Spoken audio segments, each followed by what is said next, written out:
E hoje quero compartilhar algo com os irmãos, um pouco daquilo que o Senhor tem ministrado ao meu coração,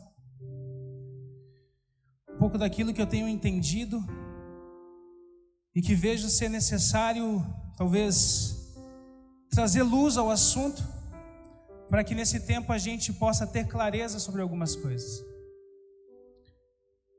Muitas vezes nós estamos caminhando, estamos vivendo a nossa vida, o nosso dia a dia, e nós não percebemos aquilo que nos cerca, aquilo que nos roda, não percebemos as mesas, muitas vezes, que nós nos assentamos.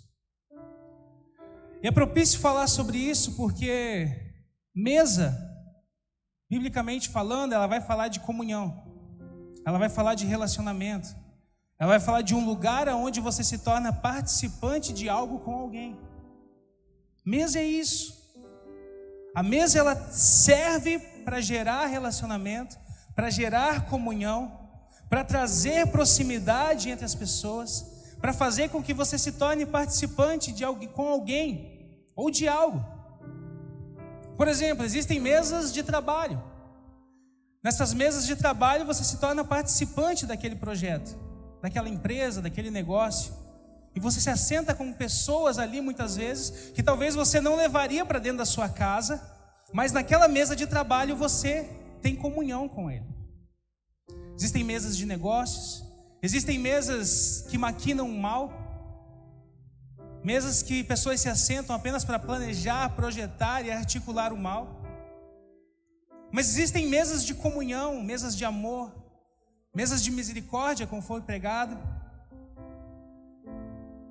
E a mesa do Senhor, ela sempre será uma mesa onde o Senhor governa. A mesa do Senhor sempre será um lugar onde o Senhor reina. E esse lugar onde o Senhor reina é onde nós temos relacionamento com Ele, onde nós nos conectamos com Ele, onde nós nos tornamos participantes de quem Ele é. E é esse o verdadeiro significado de uma mesa. Quando você se assenta com alguém em uma mesa, você está sendo participante com aquela pessoa, você está sendo parte com ela. É por isso que o salmista vai nos aconselhar a não nos assentarmos na mesa ou na roda dos escarnecedores, porque esse não é um lugar onde nós devemos estar assentados. Porque se nós nos assentarmos nesse lugar, nós vamos ser participantes daquilo que está sendo dito, feito, pensado e articulado naquele lugar. E a coisa mais importante que a gente precisa entender é que Jesus, Ele sempre dá uma resposta diante de uma mesa. Ou Jesus Ele senta e ceia, ou Jesus vira a mesa.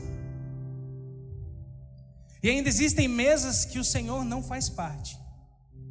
Mas muitas vezes das mesas que o Senhor não faz parte, nós estamos fazendo parte sem entender, ou entendendo, e ainda assim decidindo fazer parte dessa mesa. E eu quero falar um pouquinho sobre essas mesas nessa noite. Na verdade eu quero falar sobre 3 tipos de mesa. As mesas que Jesus se assenta, as mesas que Jesus não se assenta e as mesas que Jesus vira. Amém? Olhe para a pessoa que está do seu lado, diga assim para ela: que bom que você veio aqui hoje.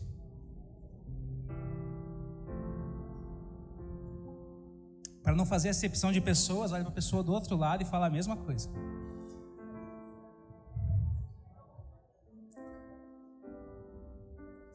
Pergunte assim: qual mesa você está sentado?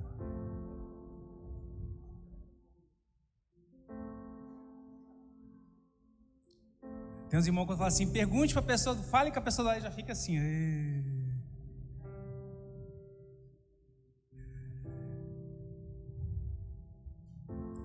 A mesa que Jesus se assenta, a primeira mesa, nós temos falado sobre ela, foi pregado muito sobre ela. É a mesa de comunhão, é a mesa de amor, é a mesa onde o Senhor governa, estabelece a sua vontade, nos direciona conforme o prazer dEle, conforme o desejo dEle, conforme o seu propósito. Essa mesa Jesus governa, Ele reina. E quando nós nos assentamos nessa mesa com Ele, nós temos parte com Ele. E é maravilhoso estar sentado na mesa do rei. Existem tantos benefícios para quem se assenta à mesa com o rei. É nobre ser convidado para se sentar à mesa com ele. Eu sei que quando nós falamos de sentar à mesa com o rei, isso tanto é poético, porque na verdade a mesa que nós vamos nos assentar, ela está sendo preparada. Na verdade ela já foi preparada. Nós estamos só aguardando o momento oportuno para nos sentarmos com ele de fato nessa mesa. Chegará o dia que nós nos assentaremos com ele nessa mesa. Mas enquanto nós caminhamos, nós temos acesso a esse lugar de relacionamento com ele, diário, rotineiro. Então existe um lugar de se assentar todos os dias com Jesus. Existe uma mesa preparada todos os dias pelo Senhor.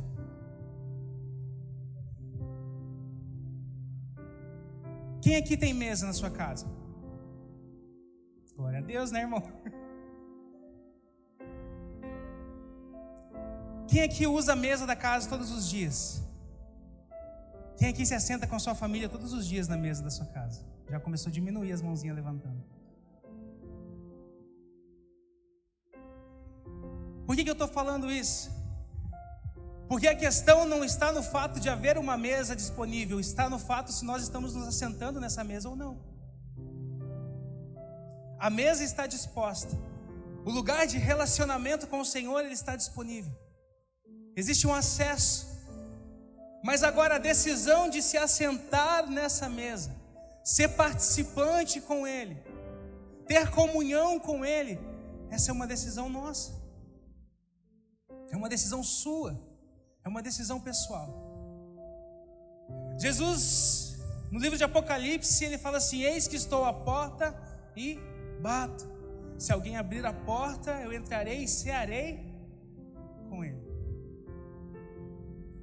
Então Jesus faz um convite, Jesus tem um chamamento, mas a gente dá uma resposta para se assentar a essa mesa com ele. A resposta é nossa. O chamado é dele, mas a resposta é nossa.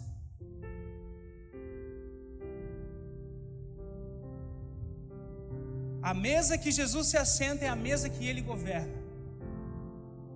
A mesa que Jesus se assenta é a mesa onde ele é rei. E quando nós nos assentamos nessa mesa, nos tornamos participantes de quem ele é. Nós entendemos que ele governa sobre a nossa vida. Ele é rei sobre a nossa vida. Ele é Senhor sobre a nossa vida. A declaração bíblica para aqueles que creem em Jesus é que Ele é Senhor da sua vida. Apesar de a Bíblia deixar clara que Jesus é Salvador da nossa vida, a declaração de fé que precisa ser feita é que Ele é Senhor. O que isso significa? Que Jesus não veio apenas para salvar você de uma condenação, de um lugar, não veio apenas para solucionar um problema que existia na sua vida, mas Ele veio para governar e reinar sobre a sua vida. Ele veio para ocupar todo o espaço da sua vida. Ele veio para ter plenitude e habitar de forma completa sobre você. E Ele te leva para ser participante de quem Ele é.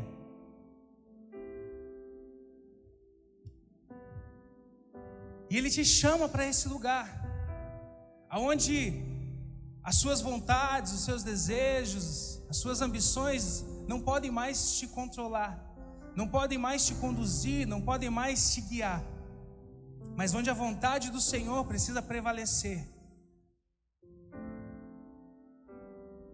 Deixa eu fazer mais uma pergunta. Talvez vá haver conflito entre os casados, mas quem manda na mesa da sua casa? Os maridos podem falar, é minha esposa. Mas quem manda na mesa da sua casa é você. Não é alguém de fora. Então, se Jesus está te chamando para sentar à mesa dele, quem manda nesse lugar é Ele. se Ele está te chamando para ser participante com Ele de quem Ele é, quem vai governar e guiar e conduzir, é Ele. Não pode ser a gente. E esse não pode não é de não deve, é de não dá. Uma coisa é falar assim: olha, eu não posso voar. E outra coisa é falar: eu não posso pular de um prédio. Eu até posso pular de um prédio, mas eu vou continuar não podendo voar. Esse não pode você não pode voar. Você pode até tentar, mas você não vai conseguir. Ele precisa ser quem governa. Precisa ser Ele o Rei, o Senhor sobre a sua vida. Esse não pode é de não há jeito, não há possibilidades, não deve existir. Ele precisa ser o Rei e Senhor sobre a sua vida. Se você está sentado nessa mesa, essa mesa pertence a Ele. Mas nessa mesa o Senhor te dá tudo aquilo que é necessário. Não é tudo aquilo que você quer, é tudo aquilo que é necessário. Porque existe uma grande diferença entre ter o que eu quero e ter o que eu preciso, ter o que é necessário. Jesus não está preocupado com aquilo que você quer. Deixa eu te dar uma má notícia aqui.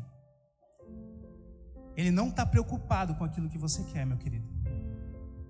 Mas o Senhor, Ele está muito preocupado com aquilo que você precisa.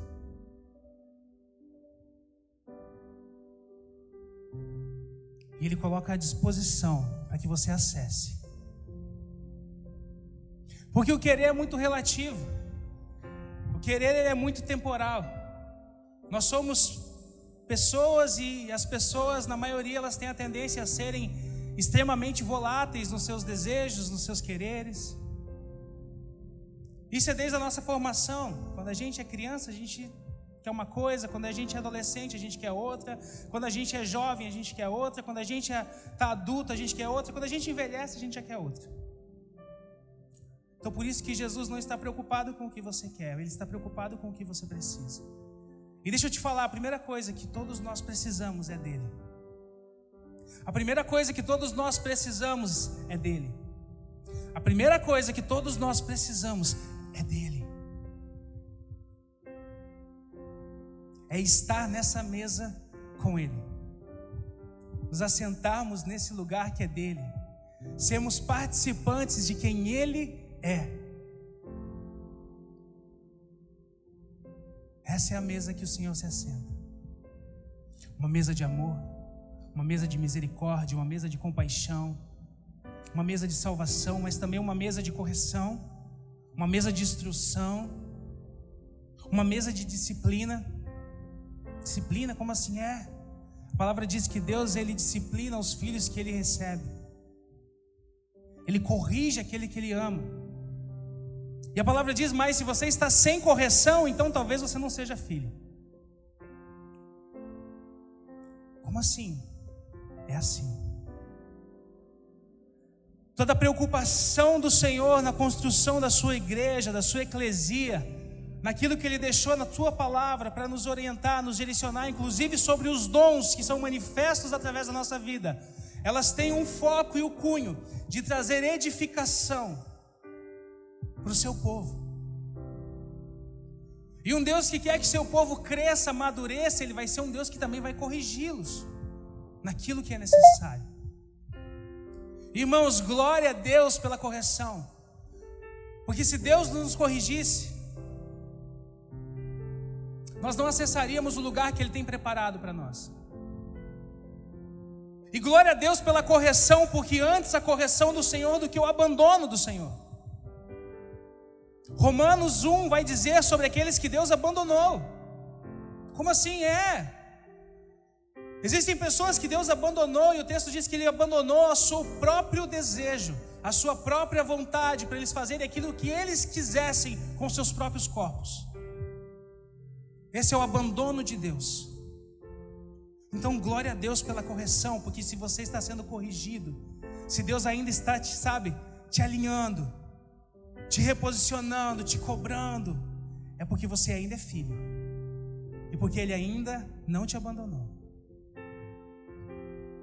Esse é o lugar onde o Senhor está. Esse é o lugar onde Ele governa e onde Ele reina. Essa é a mesa que nós devemos nos assentar.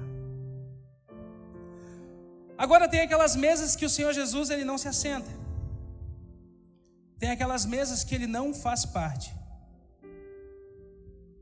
Abre sua Bíblia no livro de 1 Coríntios.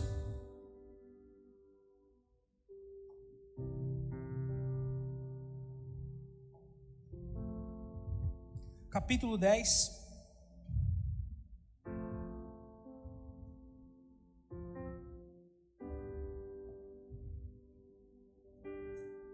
Quem achou, diz glória a Deus. Quem não achou, diz misericórdia. 1 Coríntios, capítulo 10, a partir do verso 18.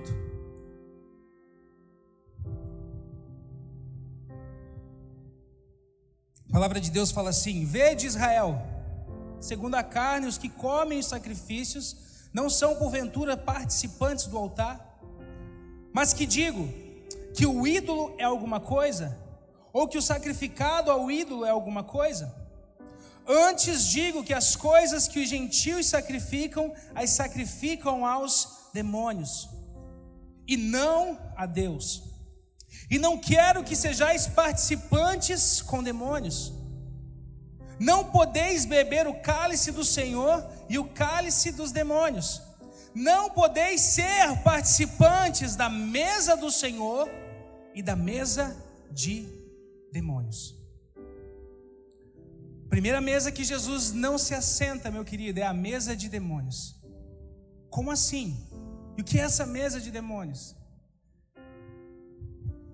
Cada mesa tem um senhor sobre ela, cada mesa tem um dono. A mesa de Jesus é onde ele é dono. A mesa dos demônios são onde eles são donos. Aqui Paulo está falando sobre a idolatria, sobre o ídolo, sobre aquele que recebe adoração, recebe culto da parte dos homens, mas não é Deus. Sobre os ídolos que foram levantados pela humanidade para receberem homenagens, para receberem adoração, para receberem culto.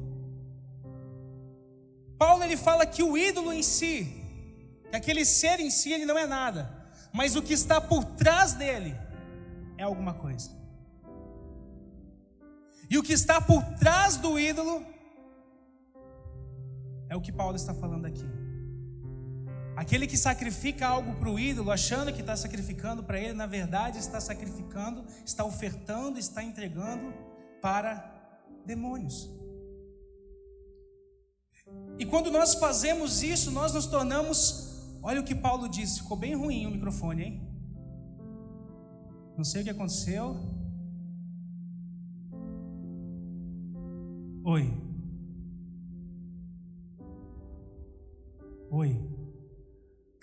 Tá, ó. Não sei o que vocês fizeram, mas estava bom antes. Oi. Até me perdi aqui. Glória a Deus. Feche seus olhos, irmão. Pai, em nome de Jesus, comece a cair por terra, Senhor, toda obra do inimigo. Comece a cair por terra toda tentativa de Satanás de trazer distração, de trazer impedimento para a tua palavra, para a tua verdade ser liberada, de trazer libertação para a tua igreja e para o teu povo. Em nome de Jesus, comece a perder as forças agora. Todo o espírito invasor inimigo, nós declaramos, sejam feitos cegos, surdos e mudos, no nome de Jesus. Em nome de Jesus.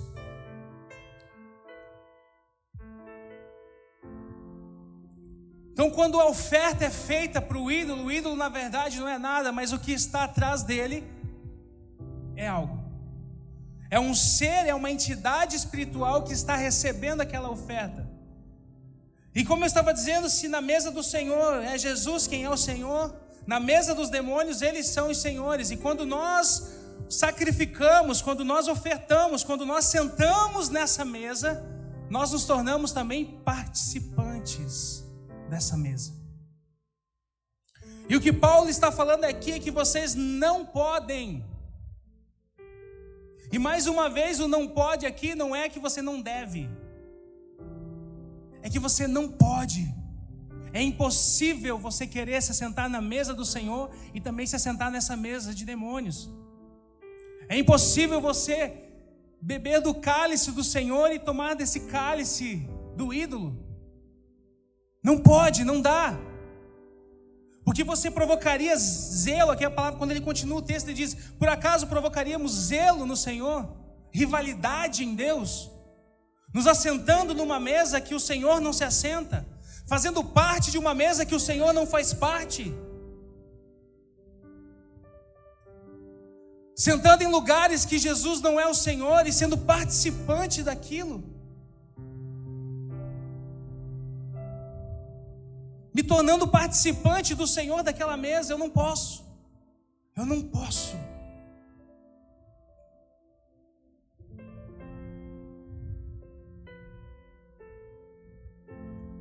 Toda vez que eu me prostro diante de um ídolo, toda vez que eu entrego algo para um ídolo, eu estou me prostrando e entregando algo para uma entidade. Eu estou me assentando à mesa de alguém.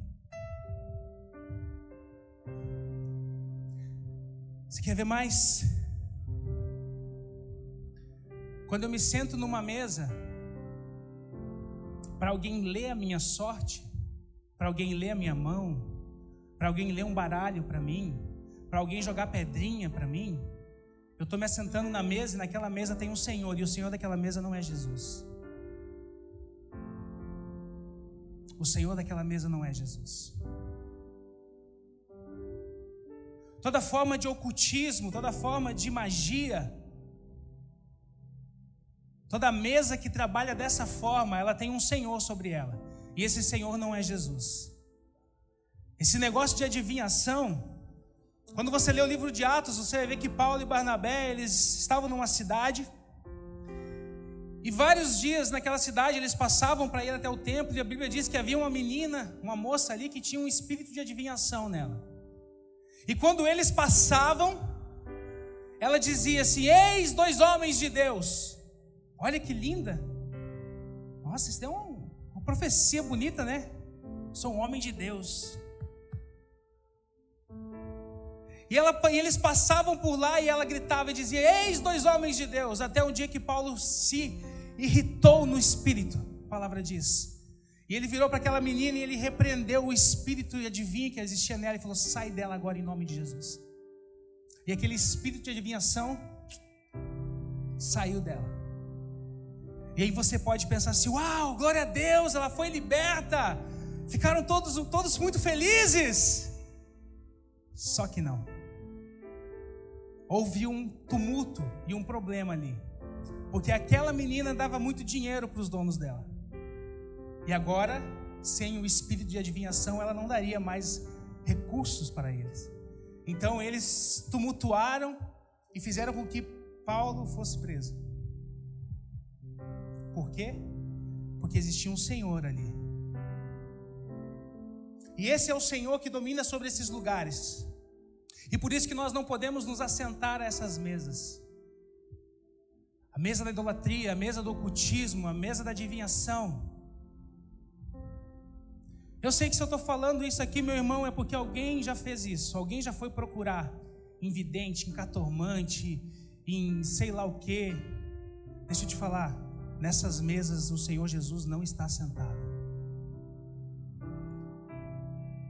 Essas mesas o Senhor Jesus não compactua, e é impossível, nós não podemos ser participantes dessa mesa e da mesa do Senhor. Não podemos. E quando eu falo ser participante, é ser é ser parte, é estar incluso naquilo. Você se torna parte daquele com quem você assenta à mesa. E essa é uma mesa que o Senhor Jesus não se assenta. Existe mais um tipo de mesa que Jesus também não se senta. Abre sua Bíblia no livro de Isaías. Isaías, capítulo 28.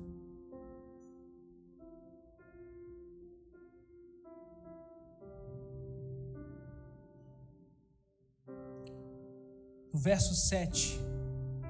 Isaías 28, do verso 7 em diante. Acompanhe aqui se você não achou ainda na sua Bíblia. Mas também estes erram por causa do vinho, e com a bebida forte se desencaminham. Até o sacerdote e o profeta erram por causa da bebida forte.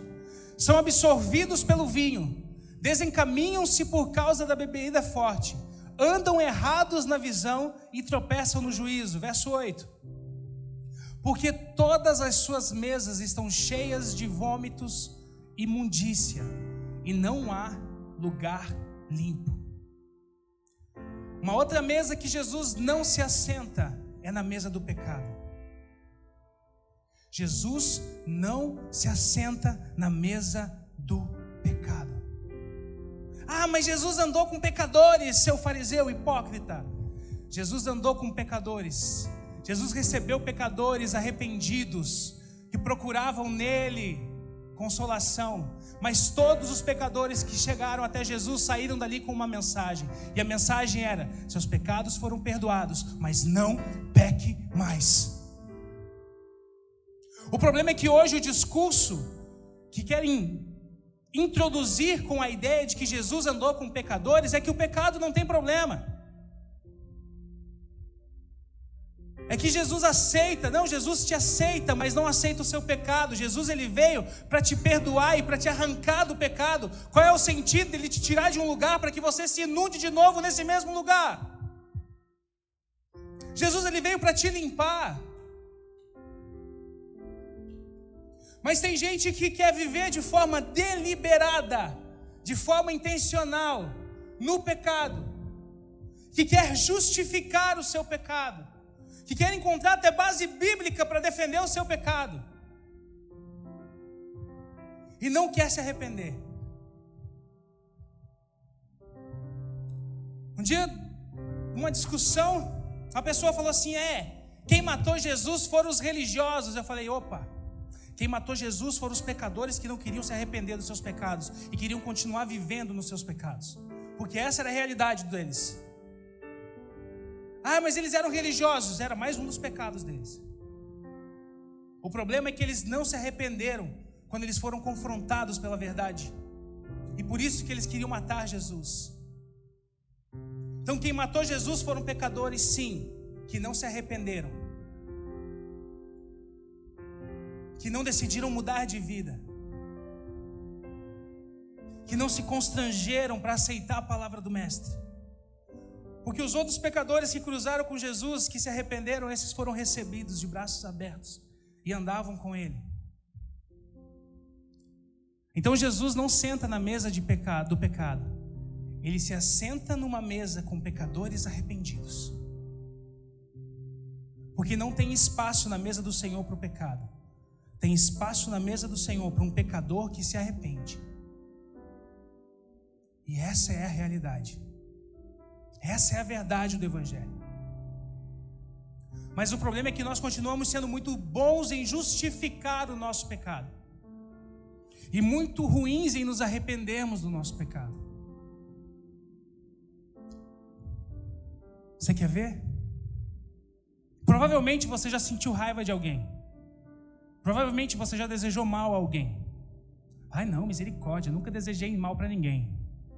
Mas provavelmente você já falou assim: ele lá e eu aqui. Não quero papo. Isso é um sentimento, vamos usar essa expressão, é um sentimento negativo. Não quero ver nem pintado de ouro.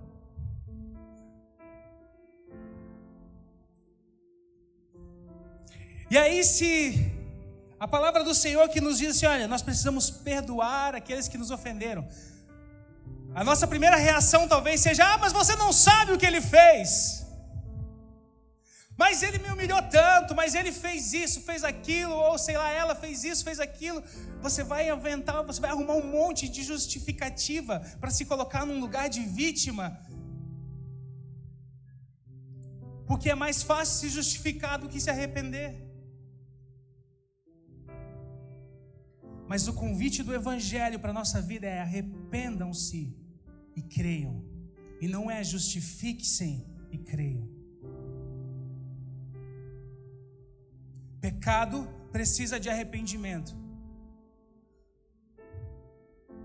Repita comigo: pecado precisa de arrependimento e não de justificativa.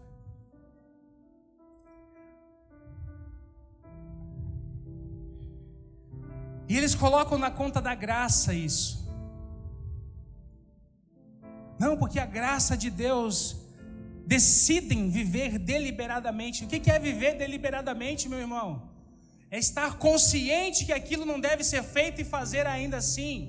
É ter ciência que a palavra de Deus diz que não, e eu vou e faço. Ciente, consciente, muitas vezes premeditando, planejando, articulando, permitindo.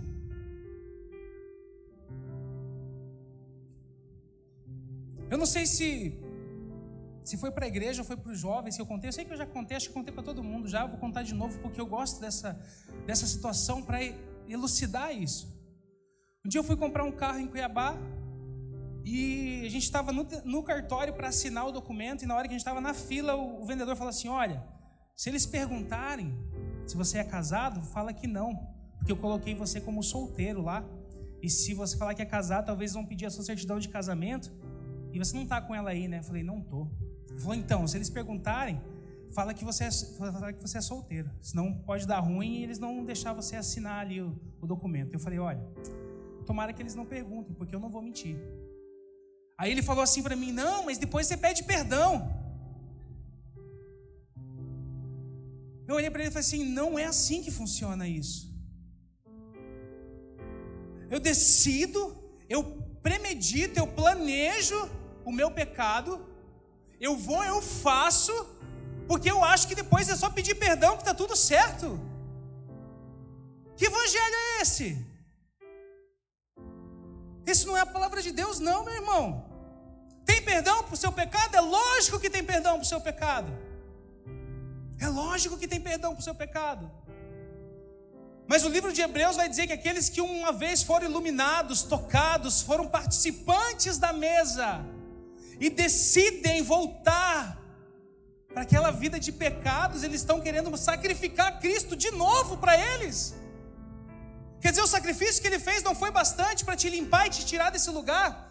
Depois que ele te tira desse lugar, agora você quer decidir deliberadamente, com a sua própria vontade, voltar para o lugar do pecado. E quer ainda colocar isso na conta de Jesus? Não! A gente precisa tratar pecado mais sério. A gente precisa tratar essas coisas de forma mais séria, meu irmão. Eu não estou falando que você não está sujeito a cair, a tropeçar. Eu não estou sendo hipócrita desse nível. Eu sei que nós somos sujeitos a errar. Eu sou sujeito a errar. Pedro vai falar na sua carta, ele diz, olha, essas coisas vos escrevi para que não pequeis. Todavia, se pecarem, ou seja, entretanto, se acontecer, se houver alguma coisa e você escorregar, você cair, nós temos junto do Pai advogado, Jesus Cristo. Ele intercede por nós.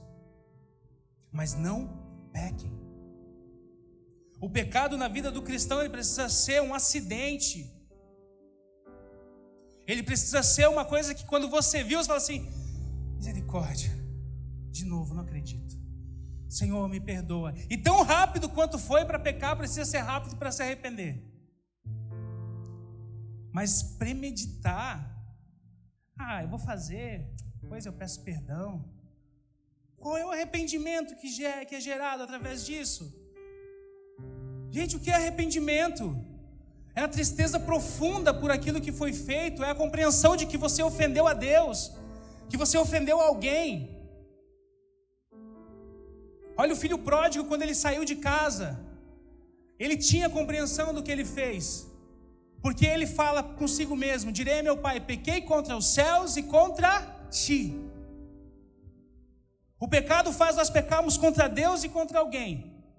Se não for o próximo, é contra a gente mesmo. Porque existem pecados que são contra nosso corpo.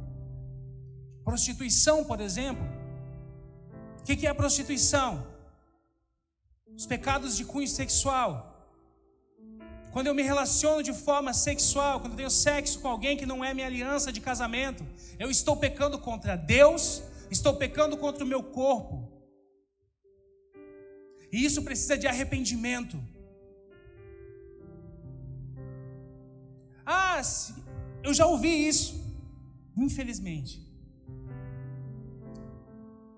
de namorados que caíram em pecado sexual. Mas a gente vai casar, como se o casamento fosse a resolução do problema do pecado. Não é. A resolução do pecado é arrependimento. Em Cristo hoje o arrependimento é o que soluciona o pecado. Você pode casar, se você não se arrependeu do que você fez, não resolveu o problema do seu pecado. Arrependimento. Arrependimento. Jesus se assenta à mesa de pecadores arrependidos, mas Jesus não se assenta à mesa de pecado. Nós não podemos justificar o nosso pecado, nós precisamos nos arrepender dele. Porque se nós estamos sentando na mesa de pecado, nós não estamos sentando na mesa com Cristo. Pesado, Dani, pesado. Mas o assunto do pecado é sério, gente. É tão sério que Jesus falou assim: se a sua mão direita te faz pecar, fica tranquilo, relaxa na minha graça, que está tudo certo. Foi isso que ele falou? Se a tua mão direita te faz pecar, arranca ela fora. Porque é melhor você entrar sem uma das suas mãos no reino dos céus, do que preservando ela parar no inferno. Se o teu olho te faz pecar, arranca ele fora. Porque é melhor você entrar cego no reino dos céus, do que preservar os seus olhos e parar no inferno. Como é que a gente trata pecado de qualquer forma? Como é que a gente premedita pecado e fala assim: não, depois eu peço perdão e está tudo certo? Jesus não se assenta nessa mesa. Jesus não se assenta nessa mesa.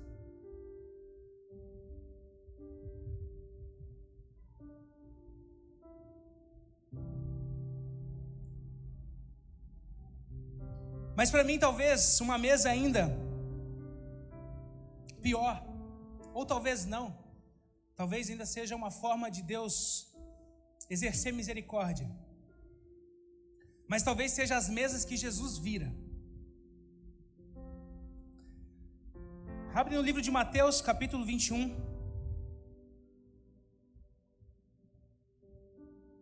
Ou coloca aqui no telão, Mateus 21, 12. E entrou Jesus no templo de Deus, e expulsou todos os que vendiam e compravam no templo, e derribou as mesas dos cambistas e as cadeiras dos que vendiam pombas. Jesus entra em Jerusalém, e quando ele chega no templo, ele se depara com muitos negócios, muitas pessoas vendendo e comprando ali dentro do templo, e Jesus, ele se revolta no seu espírito, e a Bíblia diz que isso é o zelo que consumia ele pela casa do Senhor.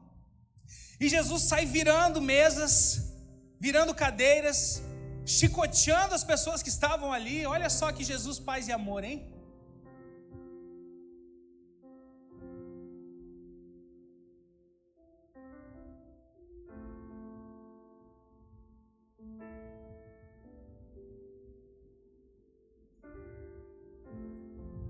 As mesas que querem lucrar com aquilo que é sagrado, com aquilo que é santo, Jesus vira elas. As mesas que querem adquirir lucro, fazendo comércio com a casa de Deus, fazendo comércio com o reino de Deus, essas mesas Jesus vira. Tem as mesas que Jesus não se assenta, tem as mesas que Jesus senta e ceia, mas tem as mesas que Jesus vira. O seu zelo consome ele. E por que eu estou falando sobre isso, meu irmão? Porque eu não quero que você faça parte de uma mesa de demônios. Eu não quero que você faça parte da mesa de pecado. Eu não quero que você faça parte da mesa que faz negócios com aquilo que é santo. Eu quero que você faça parte da mesa do Rei. Eu quero que você seja participante da mesa de Jesus. Mas se eu não discernir, se eu não entender que existem outras mesas e que eu não posso me assentar nessas mesas, talvez eu não entenda e não perceba quando elas estiverem na minha frente. Talvez eu não entenda e não perceba quando eu for convidado para me sentar em uma delas. E essa palavra hoje, eu entendi no meu espírito que era um alerta do Senhor, para que você entendesse que nem toda mesa proposta para você é a mesa do Senhor. Nem toda mesa que vai ser colocada diante de você, o Senhor é Jesus dela. Então você precisa ter zelo, cuidado, discernimento, para saber as mesas que você vai se assentar e com quem você vai ser participante. Escolha a mesa do Senhor para se sentar. Escolha a mesa do Senhor para se assentar, porque nela há um lugar para você. Na mesa do Senhor há amor, na mesa do Senhor há misericórdia, na mesa do Senhor há correção e há arrependimento. Na mesa do Senhor há restauração, há transformação, há renovo, há refrigério, há alimento.